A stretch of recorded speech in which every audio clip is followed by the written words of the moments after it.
Good morning, everyone, and welcome to this live conversation session with a very special guest, Mr. Rajesh. I am Jatin, and I'm the CEO of Plan 3 Media. And I hope that you all are having a very lovely Sunday morning. I'm excited about this session. Let me just quickly introduce Rajesh. So, Rajesh is a chairman at St. Angelo's VNCT Ventures. He's a sort of a real estate tycoon, and he's developed a number of stunning real estate projects all over India, pan India.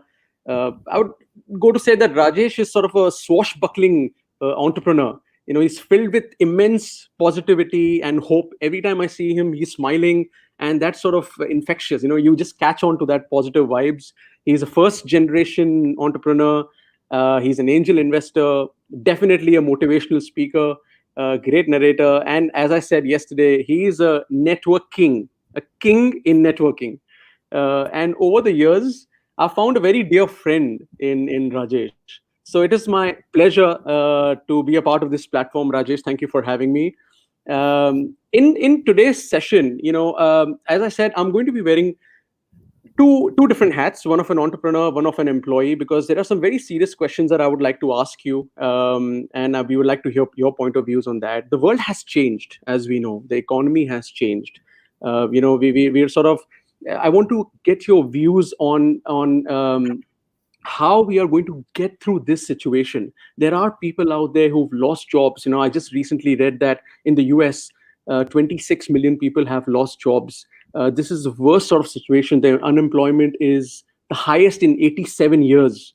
So it is definitely a very challenging situation. So I'm going to ask you some very candid questions for our audience today. A lot of questions people have already asked me over the last couple of days, and I'm going to bring that up to you. So the first 20 minutes, 25 minutes, I'll have a question and answer round with you, and then we'll open up for questions. In the meantime, the audience can definitely keep sending in their questions to us, which we'll ask at a later time to both of us. So here goes, Rajesh.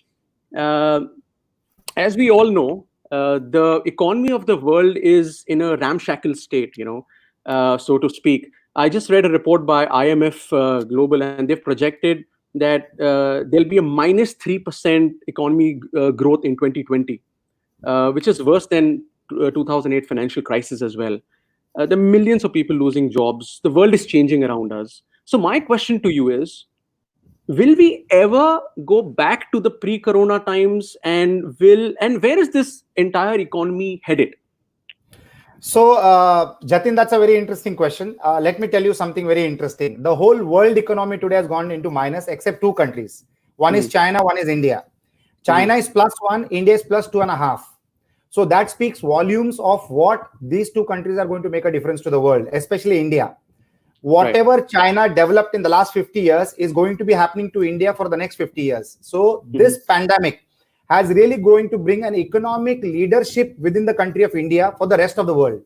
Right. Now, the rest of the world moving towards their needs and requirements from India is going to give a flurry of opportunities for India as a country. We were seeing 6%, 7%, 8% growth in the economy, but today we are at 2.5%. So we are down from that 5% to 2.5%, which is 50%. But we are one of the best economies in the world today because we are +2.5. Today, having a plus sign on your side itself is a big plus. Right. And we are +2.5%, 2.5%, 2.5 points. And that is the best in the world today. So I foresee this to be the new world order. So a new world order is a concept which changes every 50 to 75 years in this world. The last time the new world order changed was in 1945, when America became the super global economic power. And now I foresee that happening. And in this change of guard, India is going to be the forerunner for the title of the economic superpower. One is because we have a very strong population. Secondly, the whole world is going to be customers and consumers for Indian manufactured products and services. So we are going to be the products manufacturer. We are going to be the service provider for the rest of the world. So rest of the world will develop India as a country. And I see this happening very fast. That's the reason we are having the tallest growth ratio currently, although it is much below what we were achieving the last 10 years or 5 years or whatever that ratio could be. We are still positive. So I think economy is going to boost up again. the fastest to come back will be India. The fastest to come back will be India, because we are okay. Now we are also strategizing consciously of developing self-sustenance within the country. I love to say a statement that India is a world in a country, and that is coming true. And now we are also going to be consciously thinking of becoming self-dependent. So that's one advantage. The second advantage that India had was India was never a great export economy, which means we are not hit by this crisis so badly as the others are hit, because everybody else is living on an export economy. The reason why China has dropped down so low is because majority of that economy was export economy. But now here on, we will also develop into an export economy. India will develop as an export economy, but the pandemic learnings will ensure that our economists in the country of India will strategize safeguards in case such a pandemic or such a situation occurs in the future. Life and the world is all about planning. India is good in planning. Now it will become good in implementing also. The lockdown that we have handled and managed shows us excellently good in the global lights of how well we have managed protecting the lives of the citizens of India by the cooperation of the population amongst themselves and the guidelines from the various governments at state level and the central government at the central level. So this is the change scenario, Jatin. Right. So it's interesting you say that, Rajesh. But my question to you here is for infrastructure wise, is India ready? Because the roads have it's definitely gotten better in the last decade. But are we still ready? A lot of people are moving back to where they came from these bigger cities. So are we connected enough? Like other countries, you're saying that some countries' loss would be our gain, without naming the countries. But do you think we are as ready infrastructure wise as those countries? So what we don't have is the big opportunity to come. Our challenges. So like if we don't have great connectivity of roads, that is being done. If we don't have great telecommunication connectivity, that is being done. So what we didn't have is the opportunity. So the world classifies the world in three segments: the developed countries, the developing countries, and the underdeveloped countries. The developing countries are developing because of infrastructural investments. The developed countries have become stagnant and their growth ratio is very, very small because they don't have any infrastructure investments to be done anymore. So that is not a plus, that is a minus. Infrastructure investments in the economy gives money to the people, to the pockets of the people, to the bank accounts of the people, and to the hands of the people.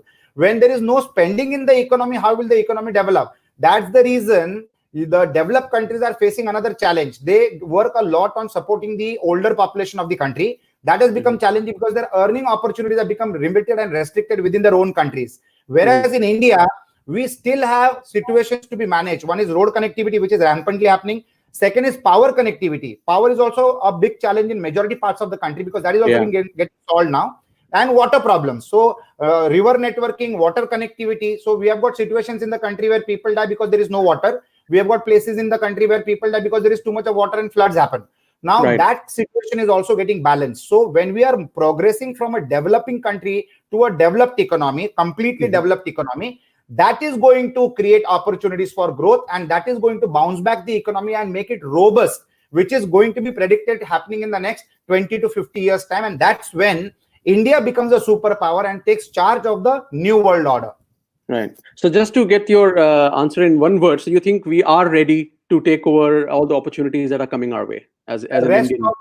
The rest of the world will get together and develop India as a country. The build, operate, and transfer system, where the other countries and large corporates and people with money will invest in the infrastructure of India because they want the customers and consumers of this country to enjoy their products and services. And that is what is going to develop the country. So the government might not have the kind of money that is required, but the rest of the world will invest money like a business opportunity in this country. And that's how this country is also going to progress, apart from the investments that the government is also going to be making in the infrastructure and the global economic development of the country. Great. Well, thanks for your views on that. So my next question, Rajesh, is more sort of a personal question as well. You know that I run a company and we have a few intellectual properties like the Customer Happiness Awards and Employee Happiness Awards. Now, all of this has also changed. Of course, we had to push our IP products to next year. Now, could you tell us how do companies like us, we're not a massive company, but how do companies like us affect the economy in a positive way? And where are we placed in the ecosystem? And where do you think the future lies for companies like us who do events and where we get a lot of people together under one roof? So events are ideating platforms, Jatin. On Yeah. an event, there are people who would have never met each other. They meet each other and share ideas. Mhm. That is where the vision gets shaped on how do we travel further. Growth is not about enjoying the resources that you have, but growth is about sharing the resources that you have with the other people and leveraging their resources for your growth, and effectively overall the economy develops. That's how it happens.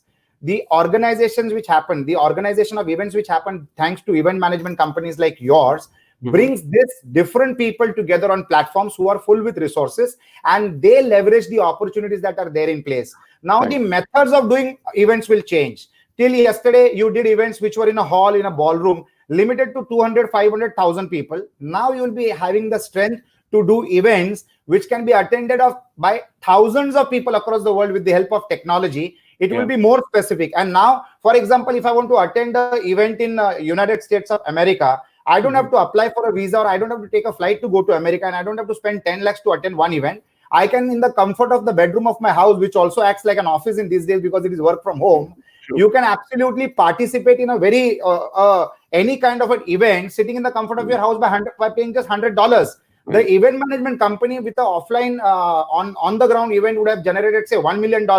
With a global event, they will generate $10 million. So your scale has absolutely become large, and there is no time restriction, there is no geographical restriction, and the participation amount becomes very small purely because more number of people are participating, and that is a large scale operation facilities that you can get as an event management organization. So I think these are Right. golden times even for your kind of an activity. Right. So you, in other words, we are sort of forced to move from traditional or industrial age into digital age now with events. That's where we are moving. Thanks for that.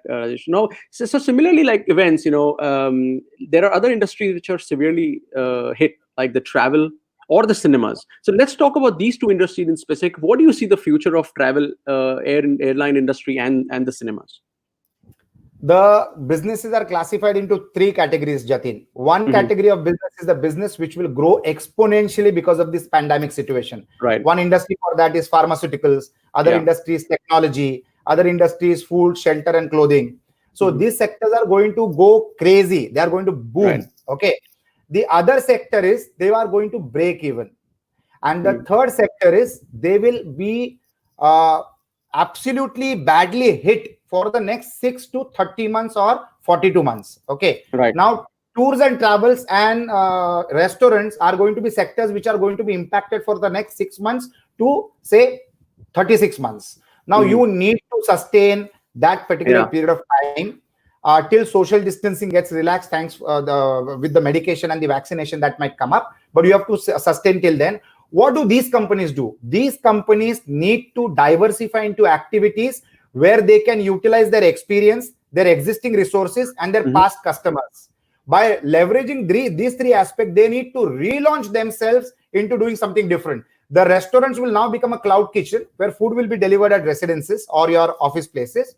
But at the same time, you have to rework on your expenditure, because you cannot pay a commercial price for a rented premises for a restaurant and do home deliveries. That is not Hmm. possible. So you have Correct. to rework your expenses, and the things will change and you'll adapt into the new world order. So that should not be a problem. I think you have to re-strategize the business that you do, and you need to start alternate lines of business to make sure that your existing resources, past experience, and existing customers can help you to generate revenue to tide over the current times. Right. Well, okay, fair enough. But I know that you work like a machine about 18 hours a day, and you're not much of a cinema goer. But tell me about cinema specifically. What happens to cinemas? When do you think people will start going to watch movies Cinema again? cinema is already changed. People are glued to Netflixes and the Amazons and the Yeah. Hotstars and the variety of other OTT platforms, and people are watching, and people have made their homes into their bedrooms and their TV rooms into luxurious theaters where it is private watching for them. It's like the beaming of a movie in your house directly. So things have changed. Habits have changed. Cinemas will Right. take some time to come back, but cinemas will always be there for an experience. So you'll have cinemas where luxuriously there will be spaces between seats, but the ticket prices will be very, very expensive. It will be Hi. more of an experience than actually watching a movie content in the theater. But that will take Right. some time to come, and that Okay. the theater owners are also aware about. Right. Fair enough. Well, thank you so much for that point of view. Okay, so now I'm going to ask you a little bit about real estate. Now, this question is sort of popping up quite a lot now. As you see, a lot of companies, Apple, Facebook, they've told the employees that come back to office next year, so you can work from the comfort of your home, right? Now that also means that if the trend continues and if people get completely they adapt to working from home, the commercial rent is going to crash. So what are your viewpoints? Do we need such fancy offices now? I mean, you have an office in Dubai, you have an office in India, of course. So where do you see the future of commercial real estate going? Tell us about that. Nothing is going to go anywhere, Jatin. The commercial real estate will stay. The residential real estate will stay. The numbers will change. The expectations will change. The profitability will change. And it will become like a factory industry where you cannot have abnormal profits over per square feet. That will get regulated. And obviously, there will be use of offices plus residences. In fact, a lot of people will start preferring working from home. So it might be a 3 days office, 4 days work from home culture. For some jobs, it will be all the 7 days, just come to the office twice in a month kind of a home culture. What people realized in this last 50 years of being within the house is that you can be more productive wherever you are, provided you are stress-free. So when you are operating from home, you don't have the stress of the traffic jams. You don't have the stress of rushing into driving your own car or catching public transport. So you are saved from those kind of stresses. So you can become more productive in the activity that the company is expecting out of you. But at the same time, office going is definitely going to be a culture. It might change a little. Shifts will come into place, lesser number of hours, lesser number of days per week. But your responsibility is going to multiply, your working hours are going to increase, and you are going to be measured every single minute thanks to the various technological tools which are available, which will measure the productivity of every human being. And you have to be contributive to the organization that you are associated with. Working from home is not going to be a picnic. You are going to be more answerable, and you have to be more accessible and available on the phone and on your computers at all possible times. And you are going to be viewed from that angle, and you will be monitored from that angle. So real estate at homes is going to change dramatically. So when you, in the near future, when you enter into a home of somebody, you might not realize whether it is a home or whether it is an office, because the look is going to change, the interiors have changed, the mindset have changed, the electrical fittings will change, and the atmosphere in the living room will dramatically change. You might not figure out. So there is going to be a blend of a house and an office together, combined together. It is also decentralization of your infrastructure. So the company who is giving you a job will already give you a job, because they will now ask you, do you have strong Wi-Fi at home? Do you have a desktop at home? Do you have proper sitting arrangement at home? Is there proper light arrangement when you are going to talk to us on a Zoom call or on a technological call? So your questions in an interview are also going to change once the lockdown is opened up and the world comes back to normalcy. That's a very good point that you made there. So Rajesh, tell us about the malls. Now, you know, the some of the renting in malls is very, very expensive, right? I mean, in different parts of the world, Mumbai, Dubai. How are retailers going to survive? Because now, as you said, everything is moving digital. So what happens to the malls? I mean, like cinemas, you mentioned that. What happens to the malls? So the malls also stays, Jatin. The malls will be a trial room. The shop in the mall will be a trial room for a buyer. Once he will go and try and match his fit, he will start ordering the same product from the online stores. So the mall spaces and stores for retail will become their hoardings. They'll be their billboards, an experiential billboard where you are not going to only read that information, but you'll wear that jeans, you'll wear that blazer, you'll wear that sari, you'll wear that top or whatever. And then you will then go back and start ordering that fit, which fits you. It is a look and feel that you will get accustomed with, and you'll start ordering it in online. So every global retail brand in the world is still going to continue with the stores, and they will consider it as an advertising cost and not as a revenue generating point. If the revenue generation happens, it's going to be considered as a bonus. That's how it's going to be happening. That's how people are going to view it. Fair enough. But sure that you can't pay the kind of rents you're paying right now, because currently all these shops are generating revenue. So when you're saying in future they're advertising, so the rents have to be changed, right? Automatically, like I said, the numbers are going to change. The reality is going to change. The activities will continue. The formulas will change. The use will change. The attitude will change. The numbers will also change. So for example, if a mall is charging you 500 rupees a square feet, they will have to come down to 200 rupees a square feet. But those are the practical realities. Those are the practical realities. Even the government will have to change their numbers, because the government charges on a mall are dramatically different than what they charge for an office premises. So even those numbers will change. So everybody in this world has to become very practical and has to adapt to the change scenario in terms of government making their charges, in terms of vendors making their charges, and in terms of customers accepting the charges what they can afford and they can pay. So it's going to be a number change game for everybody psychologically, physically, mathematically, and accounting wise also. Well, fair enough. Thank you so much. So now I'm going to remove my imaginary entrepreneur hat and I'm going to wear the employee hat and ask you some questions. So Rajesh, now let's get very candid here. I put a post on LinkedIn a few days ago, and I've got 100,000 views, and number of people, I've got like 350 people approached me either through LinkedIn or email. And a lot of people don't see the light at the end of the tunnel. Now, these are the people who've lost jobs. It's a very grim, serious situation. So they don't see the light at the end of the tunnel. So what is your sort of advice to them in this scenario? Every human being has to be productive. In a family with 3 sons, if one son is productive and 2 are not productive, the respect level also changes within the family. Similarly, in an organization, when a team works together, that's also working family. In the working family also, every employee needs to become a revenue generator and not a cost center to the organization. Every employee, and it also applies to every organization. Every organization has to become revenue generating and not a cost center. So it is a effect which is cascading effect. The employee needs to be productive to be in the job. The organization needs to be productive to be in the business. And the government has to be productive to be in the government. So everybody is going to face competition on how productive you can be. It's a game which everybody is playing all the time. And the productivity of a person will be visible, and he has to be absolutely revenue generating to the organization.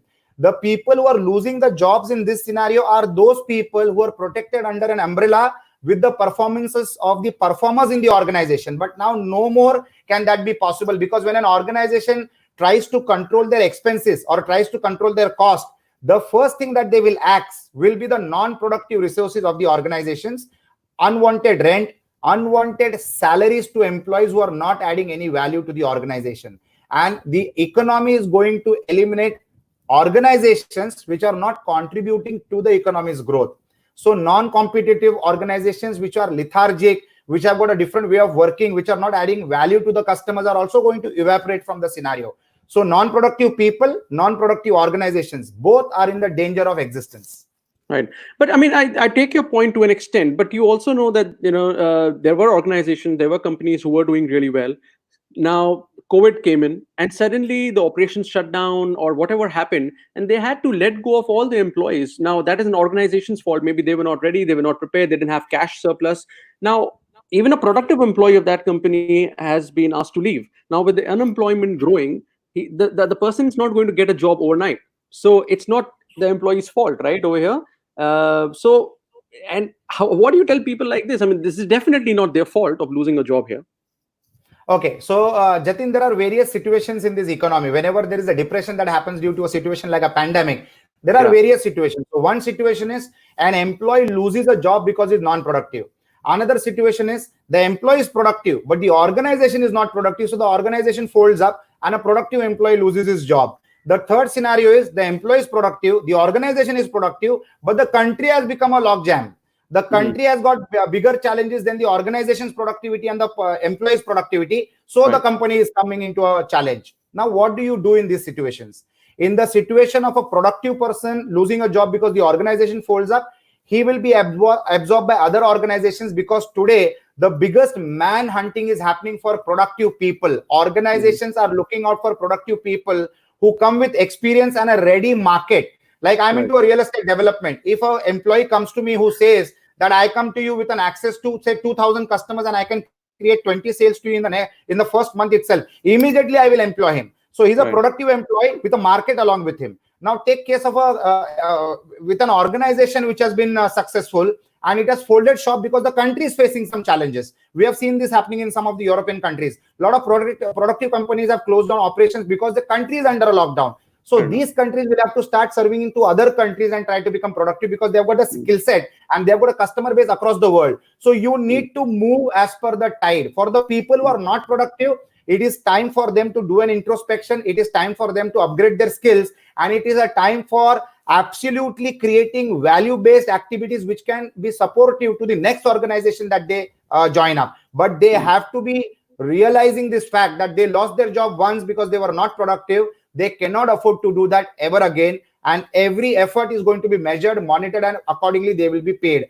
The employee scenario is also going to be changed. Employees are now going to become partners in progress. They are not going to get very handsome fixed salaries. There are organizations which will recruit people with a nominal amount of salary and an incentive model which is connected to their productivity, which can be measurable by by themselves also. So the scenario of employment is also going to change, and this scenario will create the maximum number of forced entrepreneurs to be born in this world.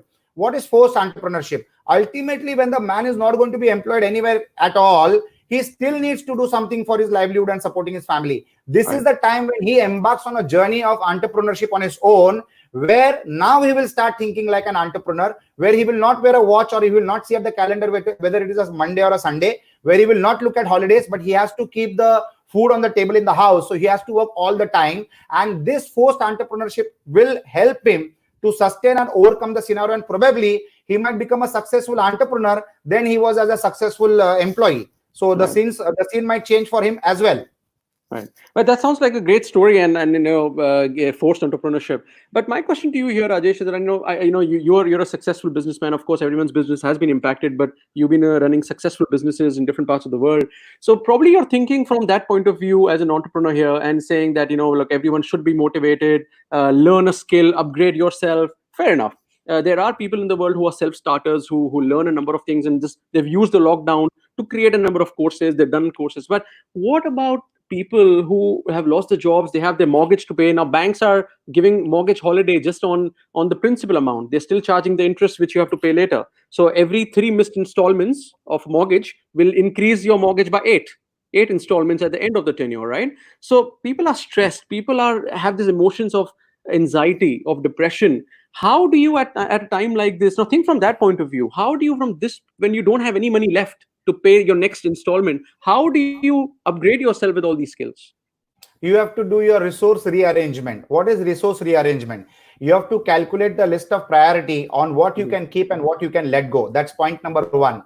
Another ground reality which we all have to face is, now for the next 5 to 10 years, the world is going to turn into a loan economy. What is a loan economy? Right. Everybody to tide over the current scenario will have to borrow.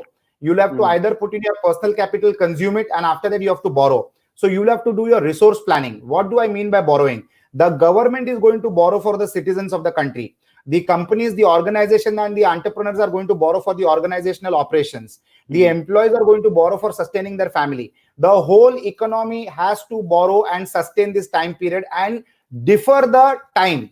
If you are alive in your mind, I'm not talking about life. Everybody will be alive. We will have medication in place. We are having precautions in place. Government is protecting everybody. We ourselves are protecting ourselves and each other around us in the environment.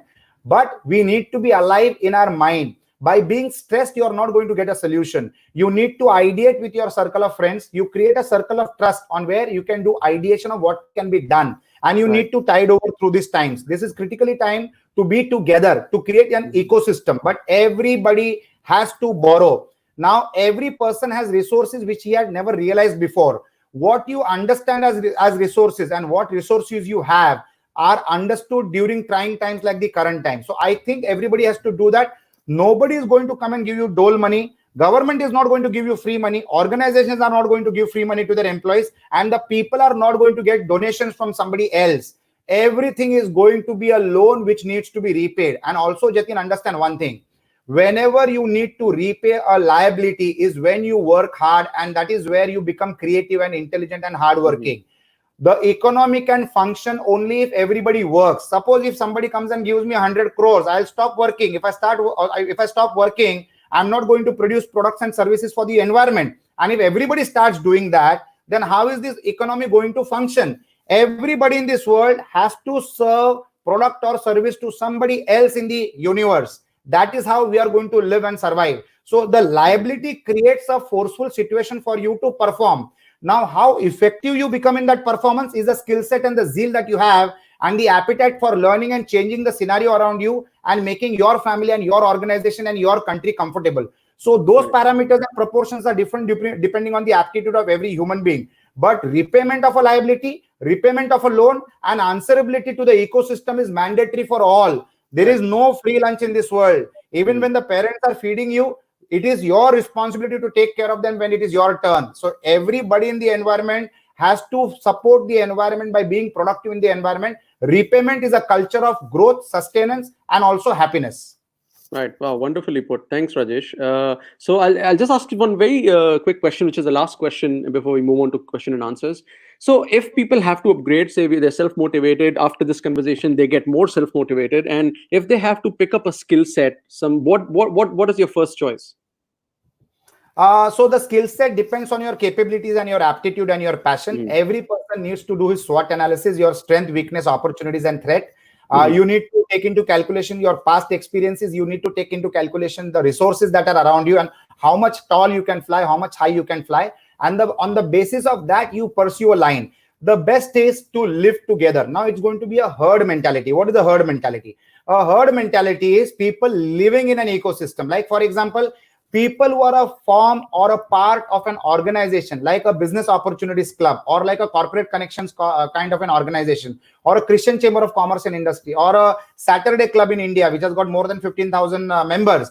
When you're a part of an ecosystem, the whole group of people travel together as one single journey. So Jatin, we need to understand one thing: business will happen and opportunities will come in only through known people or people who are known to your known people. So you have my customers, I have your customers. Let us all come together, ideate together, and create an ecosystem for both of us. That is the journey forward. So you need to up your networking skills, you need to up your skill sets, and you need to up your commitment levels, and you need to do value innovation. What is value innovation? Value innovation is the product and services that you were providing till yesterday. Either the prices need to come down with the same level of quality of the product, or at the same price, your value needs to improve than what you were offering in the past, or do both. Reduce your price and increase your value. So value innovation is critical. Value proposition will be changing. And if you keep doing this, you're the most productive man in this world. And let me tell you, Jatin, even in these times, there are people who are growing financially and economically leaps and bounds. They are not bothered about the rumors.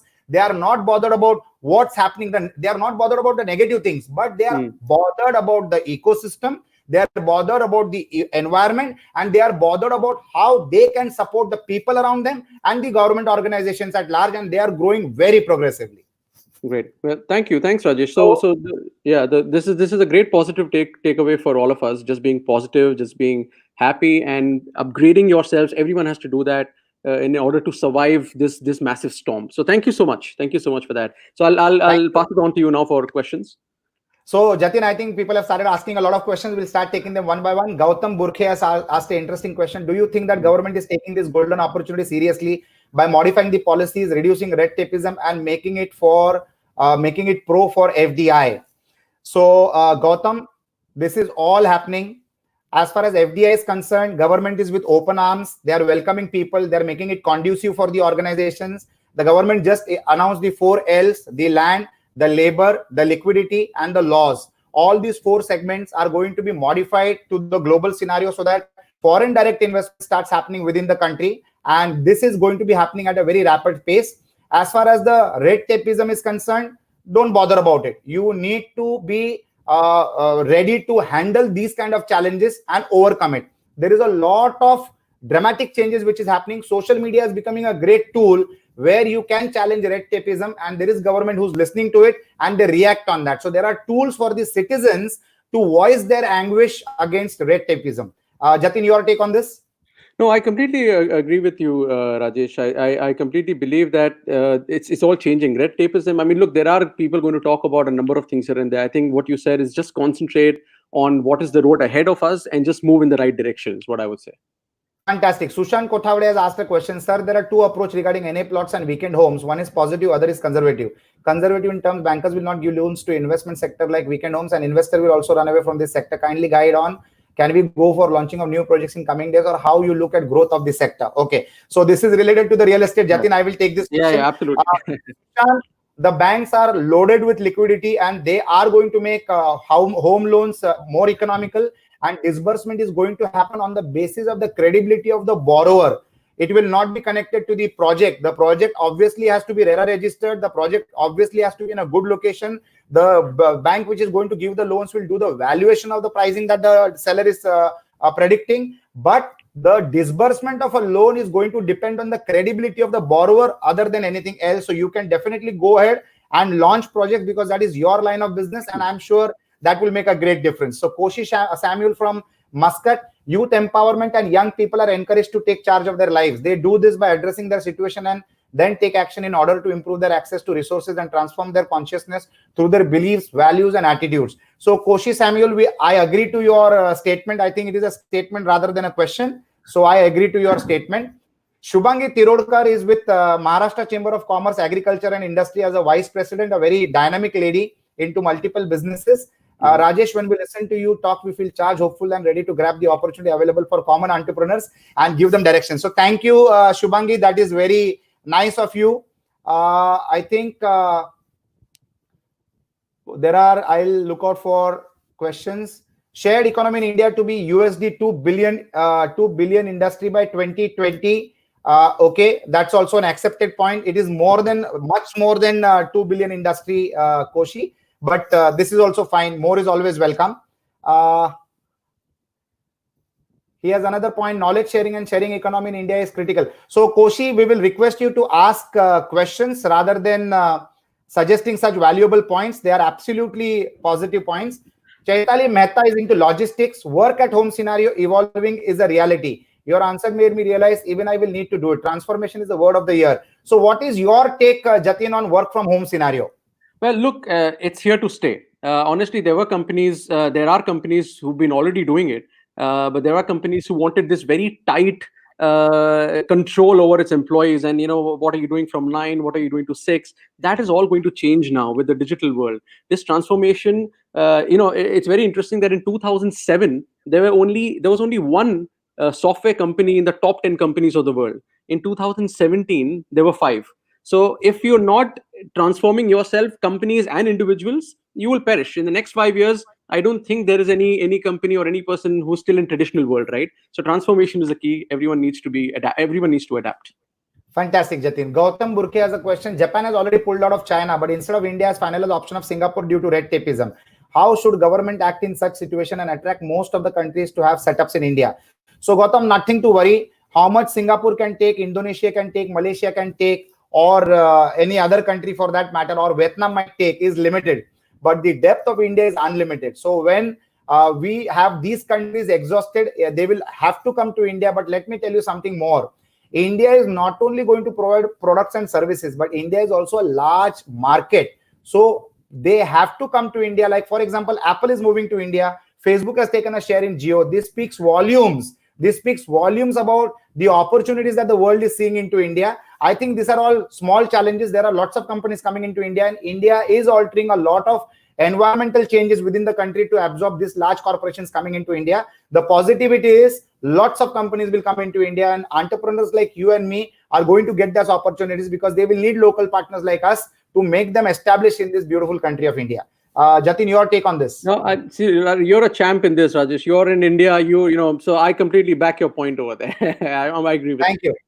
So, Suyog Sonavne, we have to upgrade employees, organization, and government have all to be productive. I, Suyog, agree with that. Employees have to be upgraded, organizations have to be upgraded, and government is also doing its best on what it can do. So, like how we entrepreneurs are collecting together and creating our ecosystem, similarly, governments are also collating with each other and creating an ecosystem between multiple governments, also with the help of WHO for the medical challenges that we are facing, and also with the IMF for the financial challenges that the countries are facing. So it is all collaborations everywhere. On the government level, countries are collaborating.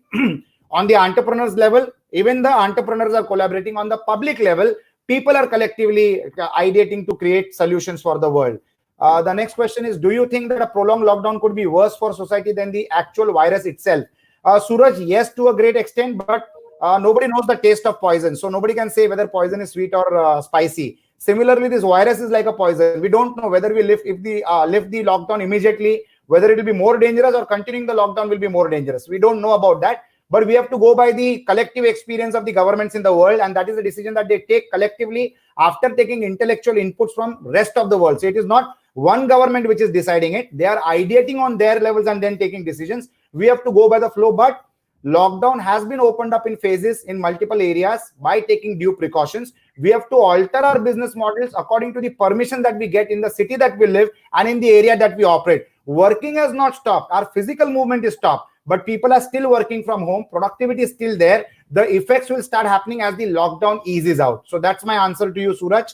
Government has to, Alok Nag is a very young, brilliant entrepreneur in the financial sector. Government has to start online process for loan processing. Still, there is a gap. I think in Dubai, Jatin, this gap has already been mapped, right? They already have a lot of online systems.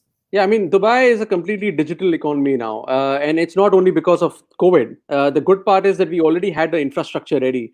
Our leaders here in Dubai are very, very digitally driven. And a lot of things were anyway automized, everything was digitalized. And this is now helping, right? I mean, I'll give you an example. My daughter was a little unwell when there was a complete lockdown here. And I had to take her out to a clinic. And I applied online.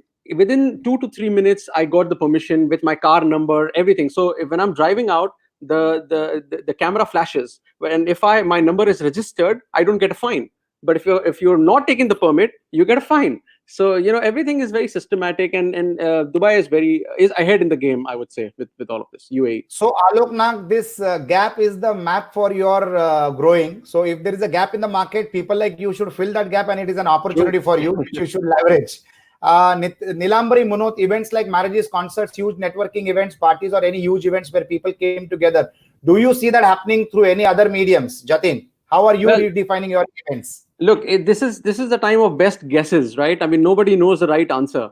We were market leaders in community events, so all our events had 1,500 to 2,000 people. It's just like a marriage, on a larger scale, like a big Indian marriage, and we did these events every weekend. Friday 3 events, Saturday 3 events. So I really don't know, because we can't take that experience digitally. Definitely not, because some things you can't touch digitally. This is where kids are coming, playing in the bouncy castles, looking at the clowns, doing. So basically, this is a touch and feel event. So these events have to come back. Some things can be taken digitally, some things cannot. Of course, marriage cannot be taken digitally. I mean, you want to get in there, celebrate, right? So that's my answer. I will just share a very live example. There are friends of mine, Dr. Bharat Shah and Dr. Rita Shah, and their daughter is also a doctor. Her name is Janvi. She's in some part in Madhya Pradesh, and she was supposed to get married on a particular date. And can you believe this? The marriage took place with all the families being online, and only the pujari doing the marriage ceremony, and the bride and the groom, and the marriage took place. So we have advanced to an extent where, because of social distancing, you're still together with the help of technology. The event has not stalled. The event has not stopped. The marriage still happened. The people still attended, but the close physical proximity was not there. So there is a solution for every situation. We need to adapt to it and digest that situation. So can you imagine getting married without your parents' physical presence? It is impossible till yesterday. But today, marriages are taking place. My friend's daughter's marriage has happened in front of us. I saw the pictures. I saw the marriage happening. So things have changed. If you're forced to do that, you will do that. But I'm saying that that if you would be more happier if you were present in person over there. I said that's the difference. Absolutely. Vivek Mendonca is the director for Lawrence and Mayo, one of the foremost brands in the country and very popular. Everybody with eyes and specs on their nose are a customer of Lawrence and Mayo, with more than 145 years of operations in the country. Vivek Mendonca is asking on behalf of a friend, Gopal Krishna Raman, which new business to get into. Rather than answering that, asking this question, Vivek, Gopal Krishnan needs to understand what are his strengths, what are his resources, and which is the sector that he can support in their growth. Like, for example, the growth sectors are pharma industry, tech industry, real estate and housing industry, food industry, clothing to a certain extent, but clothing also as an industry because it is an essential. Any essential commodity is going to be having a lot of growth opportunities.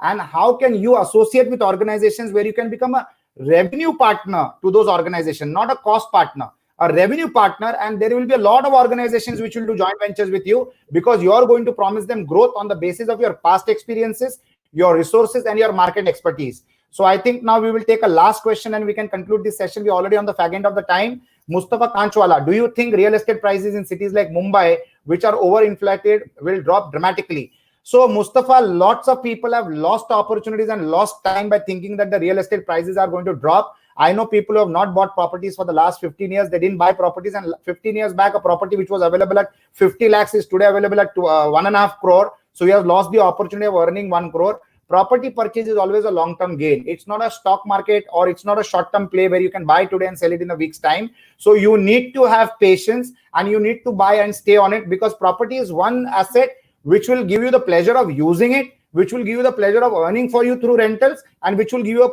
the pleasure of earning the appreciation over a period of time. But where you buy, how you buy is critically important. You need to buy in the growth sectors and not anywhere and everywhere. Like if you buy in Bandra, you might not get an appreciation in the next 20 years time. It might be very limited appreciation. It is a good place to live, but if you want to look for appreciation, you should look at areas where the government is investing in infrastructure, and those areas will grow big time.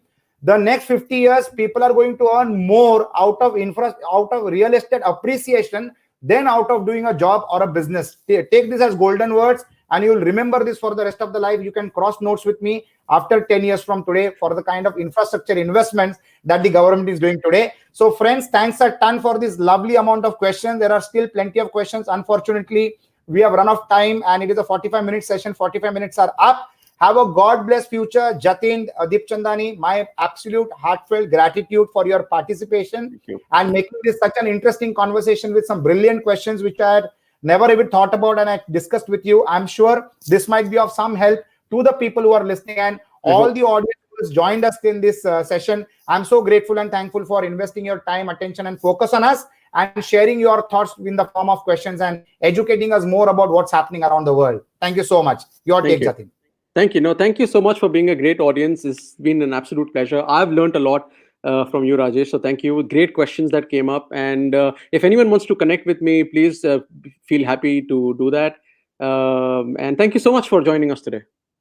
Thank you so much. Have a God bless day. Thank you.